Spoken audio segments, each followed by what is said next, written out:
na ação penal 2668, a ação penal instaurada a partir de denúncia oferecida pelo Procurador-Geral da República, integralmente recebida pela primeira turma do Supremo Tribunal Federal, em sessões realizadas nos dias 25 e 26 de março de 2025, em face de Alexandre Rodrigues Ramagem, Almir Garnier Santos, Anderson Gustavo Torres, Augusto Heleno Ribeiro Pereira, Mauro César Barbosa Cid, Paulo Sérgio Nogueira de Oliveira e Walter Souza Braga Neto, pela prática das condutas de organização criminosa armada, tentativa de abolição violenta do Estado Democrático de Direito, golpe de Estado, dano qualificado pela violência e grave ameaça contra o patrimônio público da União e com considerável prejuízo à vítima e deteriorização de patrimônio tombado, observadas as regras de concurso de pessoas e concurso material. E em relação a Jair Messias Bolsonaro, pelas mesmas infrações acima descritas e a imputação específica de liderar a organização criminosa.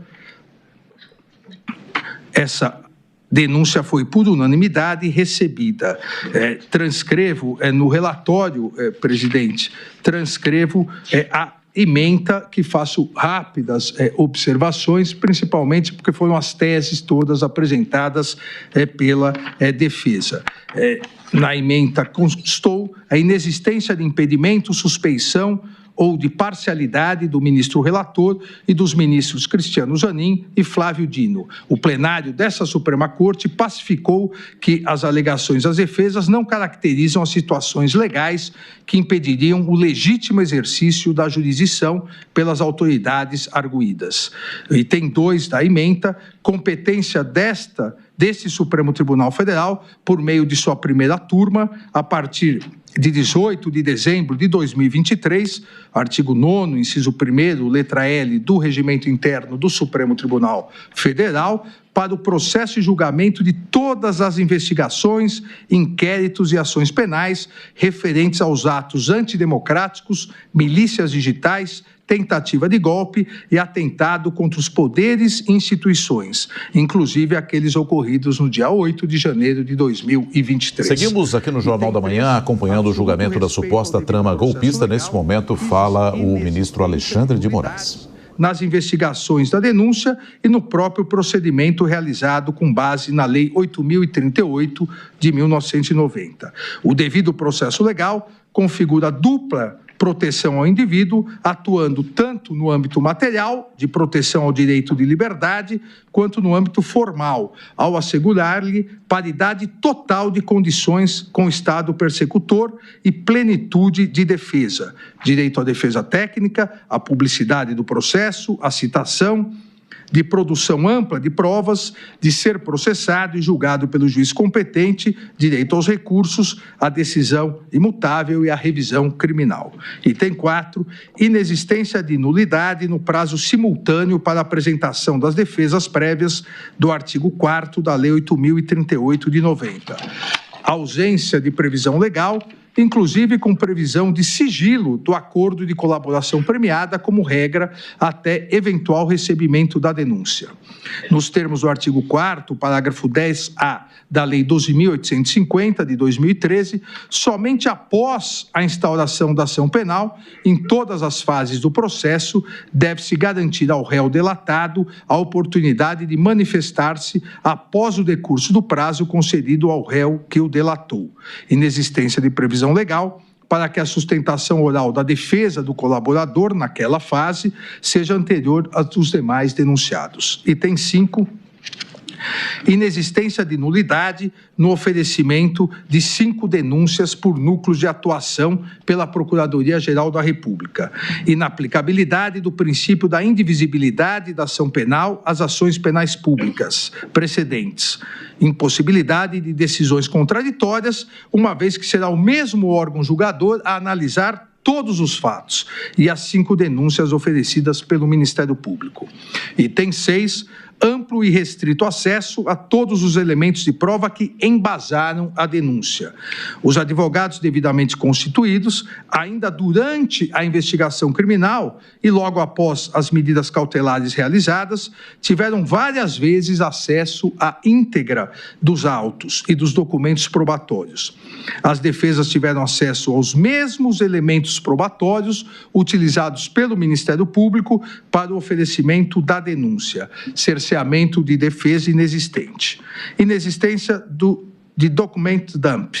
O fato de existirem inúmeros documentos e mídias nos autos deriva da complexidade das investigações e do número de indiciados pela Polícia Federal, que sistematicamente produziu um relatório e um sumário indicativo de provas que serviram tanto para a análise da Procuradoria-Geral da República quanto para as defesas de maneira idêntica e transparente, com absoluto respeito ao devido processo legal.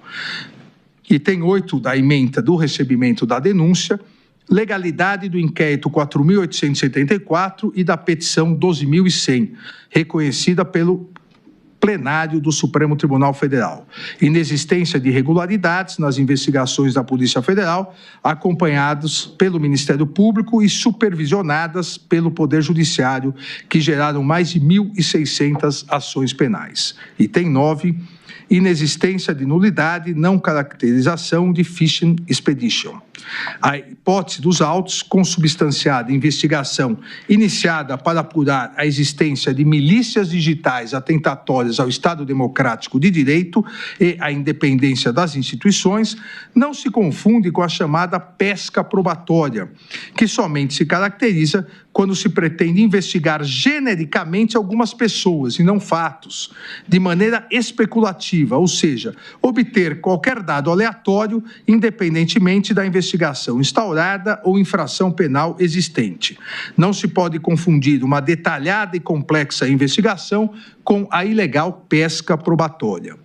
Todos os elementos de prova presentes nos autos foram obtidos de forma lícita e identificados pela autoridade policial, conforme se demonstra em sumário do relatório da investigação juntada aos autos.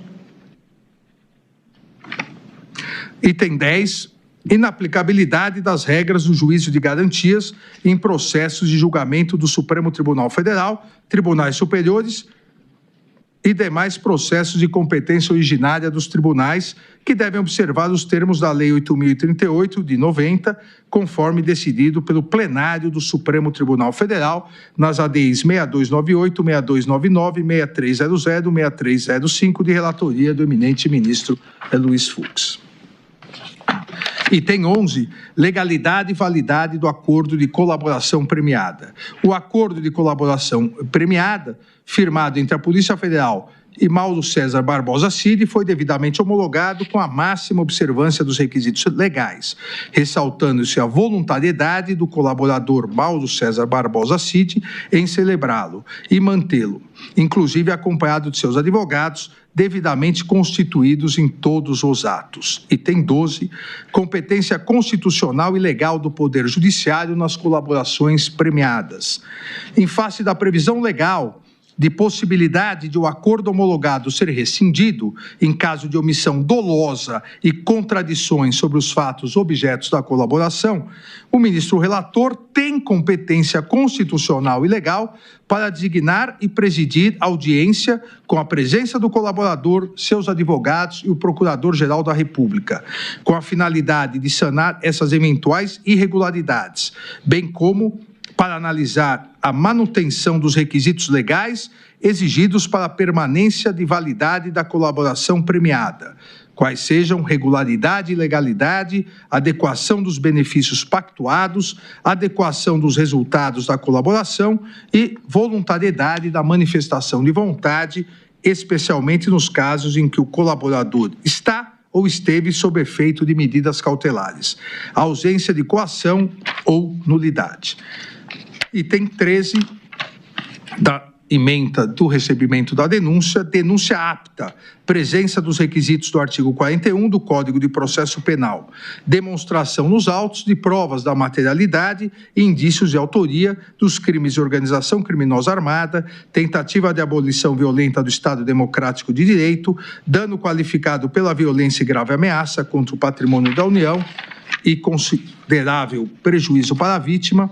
deteriorização do patrimônio tombado, observadas as regras de concurso de pessoas e do concurso material. Inexistência de inépcia da denúncia, que expõe de forma compreensível e coerente os fatos e todos os requisitos exigidos, permitindo aos acusados a compreensão da imputação e, consequentemente, o pleno exercício de seu direito de defesa. Justa causa para ação penal. Item 14, justa causa para ação penal, provas de materialidade e indícios razoáveis e suficientes de autoria, produzidos de forma autônoma e independente da colaboração premiada pela Polícia Federal, além de outras provas corroborando as declarações do colaborador. Existência de justa causa para a instauração da ação penal, analisada a partir de seus 3 componentes: tipicidade, punibilidade e viabilidade, de maneira a garantir a presença de um suporte probatório mínimo a indicar a legitimidade da imputação e se traduz na existência no inquérito policial ou nas peças de informação que instruem a denúncia de elementos sérios e idôneos que demonstram a materialidade do crime e os indícios razoáveis de autoria. Recebida a denúncia por unanimidade, nesses termos da ementa, todo o material probatório relacionado à investigação foi disponibilizado aos ministros da primeira turma em 11 de março de 2025, em HD externo. Posteriormente, em 18 de 7 de 2025, novamente foi disponibilizado a totalidade, os ministros da primeira turma, a totalidade do acervo probatório, bem como as peças produzidas pela Procuradoria-Geral e pelas defesas por meio de link, de forma a facilitar a análise de toda a turma, como combinado com Vossa Excelência, presidente.